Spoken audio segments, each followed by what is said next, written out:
So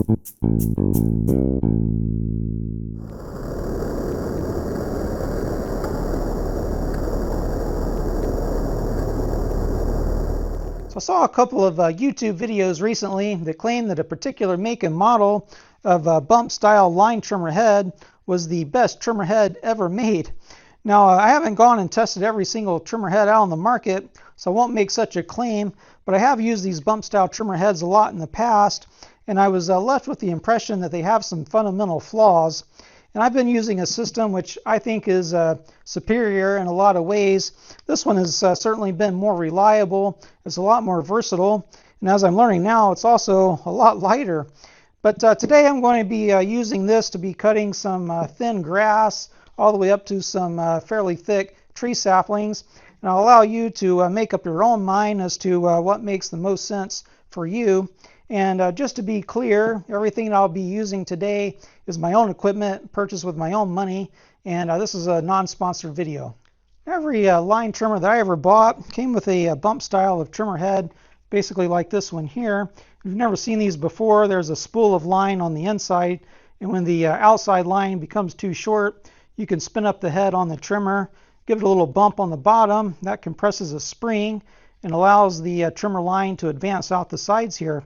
Now I say these have some fundamental flaws because eventually the spring that releases the line on the inside, it weakens over time, and then it stops feeding correctly. Or even worse, you get a kink or a tangle on the line inside, or maybe the line comes off the spool, which means you have to take the head apart, and then you're left with a big mess of line to worry about. So about 11 years ago, I came across the original Shakespeare Ugly Head, which looked like this one here. And I thought that they may have had me in mind when they named it. But anyway, instead of having a spool of line like this one, they're using basically 3 fairly thick and doubled up lines here.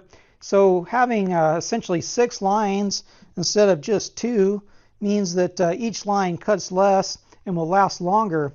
Now I was really happy with that head. In fact, I used it extensively for the next 6 years, and it worked great. It completely eliminated the feed issues and the entanglement issues that I had with the bump style of heads. The only issue was that it just used these standard trimmer lines, which meant that when I needed to cut anything thicker, I'd have to remove the head and replace it with another head that had a steel blade on it. So then Shakespeare came out with this. This is the Ugly Head Hybrid, and it maintains the same basic design as the original Ugly Head, but with the added option of using these blades. Now these blades are super easy to install and to uninstall, and it opens up new possibilities.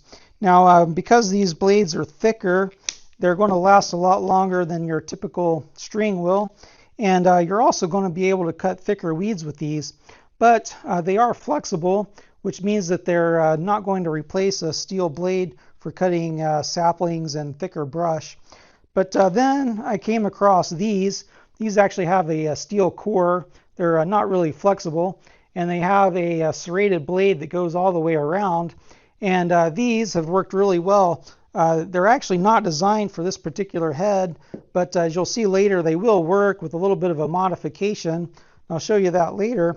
But this has opened up basically a 3-tiered system, so I have 3 different types of cutters that I can use depending on what kind of weeds or brush I'm cutting at the time. And this has worked out really well. It eliminated the problems I was having before, and I've used this head really hard for the last 5 years, and it's never failed. It's been totally reliable and durable. So I'll show you how I convert this head for cutting different types of weeds or brush, and I'll go outside and show you how it works. And I'll be using this Kobalt 80-volt trimmer. This is made by Greenworks, and I've actually done some reviews on this trimmer before. So if you're curious, I'll put links down in the description section.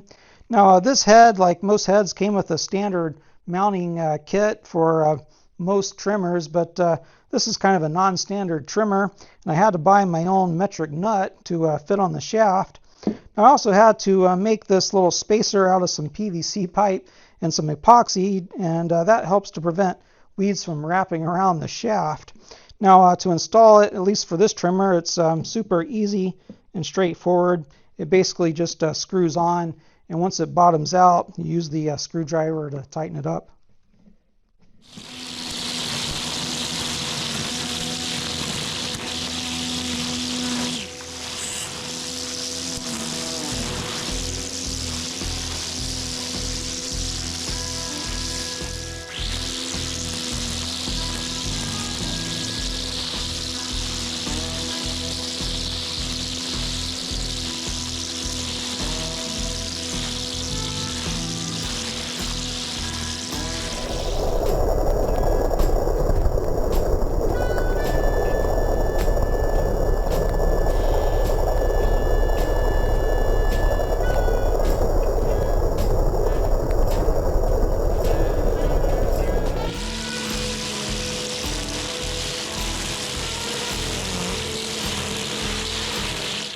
Okay, so next up I have some thicker weeds to cut, and I have some horsetail and some ferns and so forth. And for that kind of stuff, these plastic blades work really well. They're flexible, but they're a lot thicker than the line here, and they last a lot longer, and they're just better for cutting thicker things. So to get these strings out, if the head's been spinning at high speed, sometimes they get kind of stuck in there, and you have to kind of coax them out with a screwdriver. And once you get it started, you can just push them right out. Yeah, this one's coming out. And this one's coming out as well. And I'll turn it over, and then you can see how to insert the blades. So you have these little 3 red buttons here. You just push the button in, and you just slide the blade on and slide it back out. And there's a little spring in there that pops up to hold it in place. Now it's locked in place, and you can do the same with the next two. So you can see it's quite quick and easy. And just like that, now I have these blades in place. Now, by the way, these blades have serrations on both sides. So if you wear the serrations out on one side of the blade, you can just slip the blade over and continue to use it. So these do last quite a long time.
Okay, so next up I have some fairly thick brush to cut, and these flexible plastic blades, they're not going to be sufficient for the job. So I'm going to be upgrading to these serrated blades here.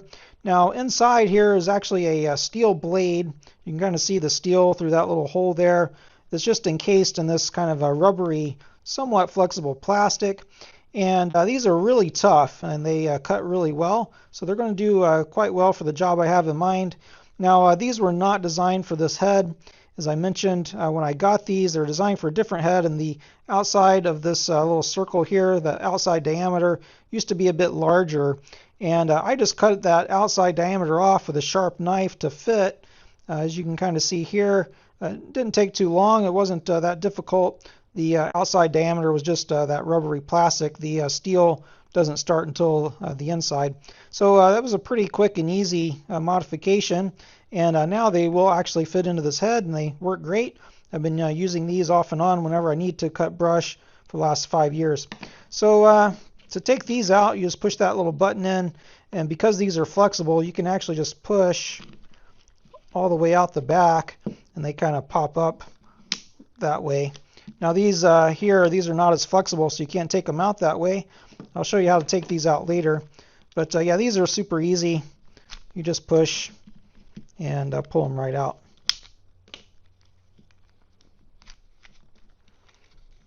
And then the serrated blades just go in exactly the same way. They're a little bit tighter, but they're not too tight. You just push in and pull out.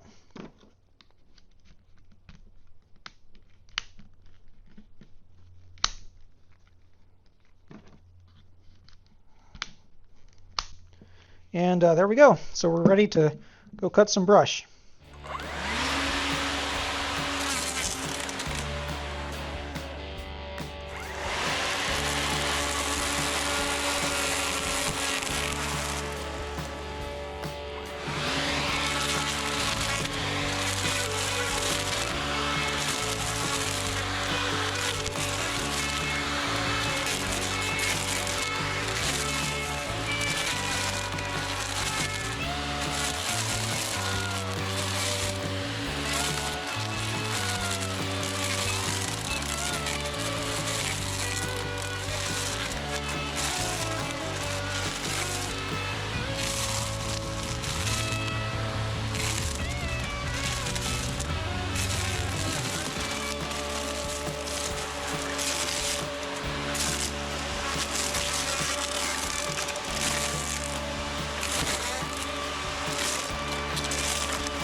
Okay, so these blades, because they're not really designed for this head, they're a little bit trickier to come out because they're not flexible. You can't just pull them out the back. But to get these out, you push in the little button there. And the idea is you need to get this spring, this little retention spring, it needs to stay down while you pull it out. So we're going to pull it out from the front side, but I'm going to use the screwdriver just to hold that spring down so that this can come out. So there we go. That's how you get these out. So that's my solution for taking care of basically all my trimming needs on this property with just a single trimmer head. Now this trimmer head and its predecessor were both completely trouble-free. I've never had any issues. I just try to remember to spray a little bit of WD-40 around these little buttons here just so they don't get stuck. And I don't think that I'll ever go back to the bump style of trimmer head. So that's it. I hope that this video was interesting or informative in some way. If it was, you might consider subscribing and turning on your notifications. And we'll see you next time.